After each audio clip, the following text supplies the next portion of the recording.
I was 18 years old when I got married. I belonged to a very conservative family, a Baloch family, where good daughters never say no to their parents. My father wanted me to get married, and all I said was, if that makes you happy, I will say yes. And of course, it was never a happy marriage. Just about after 2 years of getting married, about 9 years ago, I met a car accident.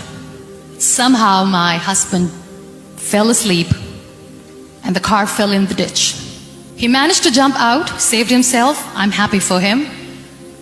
But I stayed inside the car and I sustained a lot of injuries. The list is a bit long. Don't get scared. I'm perfectly fine now. Radius ulna of my right arm were fractured. The wrist was fractured. Shoulder bone and collarbone were fractured. My whole rib cage got fractured.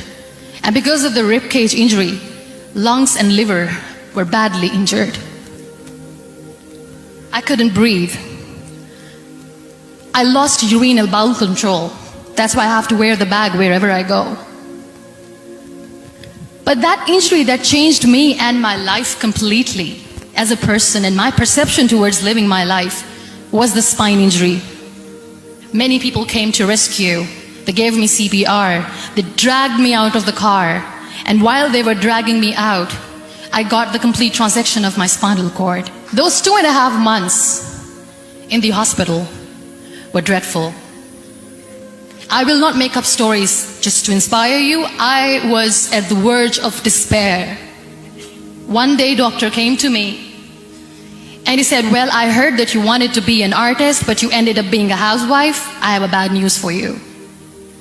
You won't be able to paint again because your wrist and your arm are so deformed, you won't be able to hold a pen again. And I stayed quiet. Next day, doctor came to me and said, your spine injury is so bad, you won't be able to walk again.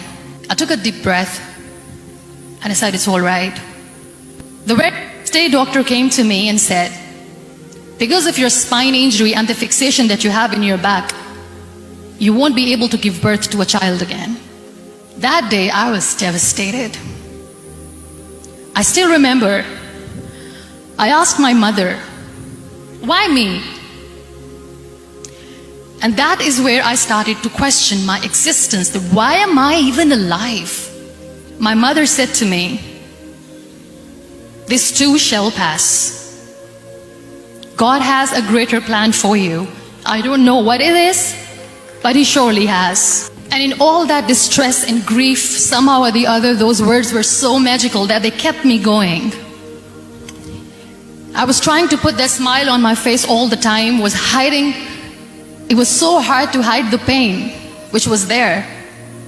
But all I knew was that if I will give up, my mother and my brothers will give up too. I cannot see them crying with me. So what kept me going was, one day I asked my brothers, I know I have a deformed hand, but I'm tired of looking at these white walls in the hospital and wearing these white scrubs. I'm getting tired of this. I want to add more colors to my life. I want to do something. Bring me some colors, bring me some small canvas. I want to paint. So the very first painting I made was on my deathbed, where I painted for the very first time. It was not just an art piece or just my passion. It was my therapy. What an amazing therapy it was. Without uttering a single word, I could paint my heart out. I could share my story. People used to come and say, what lovely painting. So much color. Nobody could see the grief in it. Only I could. And that day I decided that I'm going to live life for myself. I am not going to be that perfect person for someone. I am just going to take this moment and I will make it perfect for myself. And you know how it all began? That day I decided that I'm going to fight my fears. We all have fears. Fear of unknown, fear of known, fear of losing people, fear of losing health, money. We want to excel in career, we want to become famous, we want to get money. We are scared all the time. So I wrote down one by one all those fears, and I decided that I'm going to overcome these fears one at a time. You know what was my biggest fear? Divorce. I couldn't stand this word. I was trying to cling on to this person who didn't want me anymore, but I said no. I have to make it work. But the day I decided that this is nothing but my fear, I liberated myself by setting him free. And I made myself emotionally so strong that the day I got the news that he's getting married, I sent him a text that I'm so happy for you and I wish you all the best. And he knows that I pray for him today.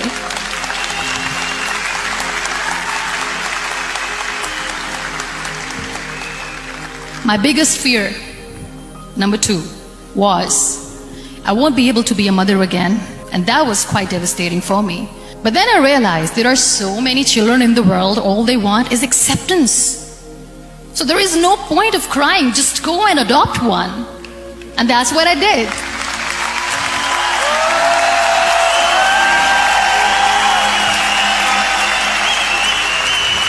I gave my name in different organizations, different orphanages, and I waited patiently. 2 years later, I got this call from a very small city in Pakistan. I got a call and they said, "Are you Muniba Mazari? There is a baby boy and would you like to adopt?" And when I say yes, I could literally feel the labor pain. I said, yes, I am going to adopt him. I am coming to take him home.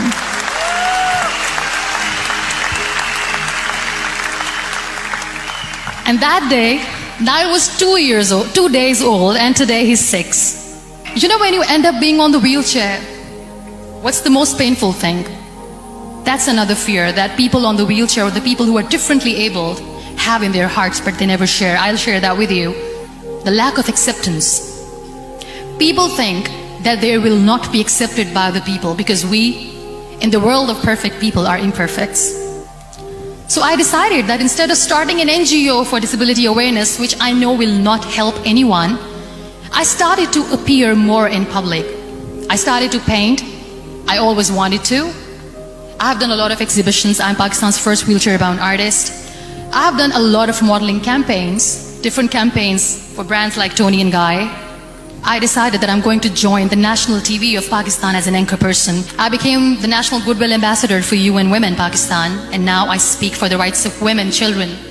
We talk about inclusion, diversity, gender equality, which is a must. I was featured in BBC 100 Women for 2015. I'm one of the Forbes 30 under 30 for 2016. We have this amazing fantasy about life. This is how things should work.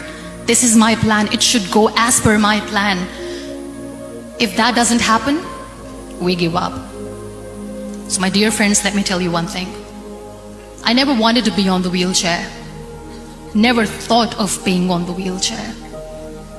I was always aspiring to do bigger things, but had no idea that for that I have to pay the price to be where I am today. It's a very heavy price.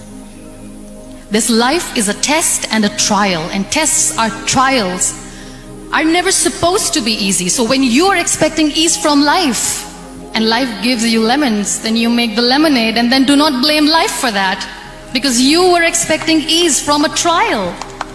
Trials make you a stronger, better person. Life is a trial. And with time you realize that. It is okay to be scared. It is okay to cry. Everything is okay, but giving up should not be an option. They always say that failure is not an option. Failure should be an option, because when you fail, you get up, and then you fail, and then you get up, and that keeps you going. Embrace each and every breath that you are taking. Celebrate your life. Live it. Don't die before your death. Real happiness lies in gratitude. So be grateful, be alive, and live every moment.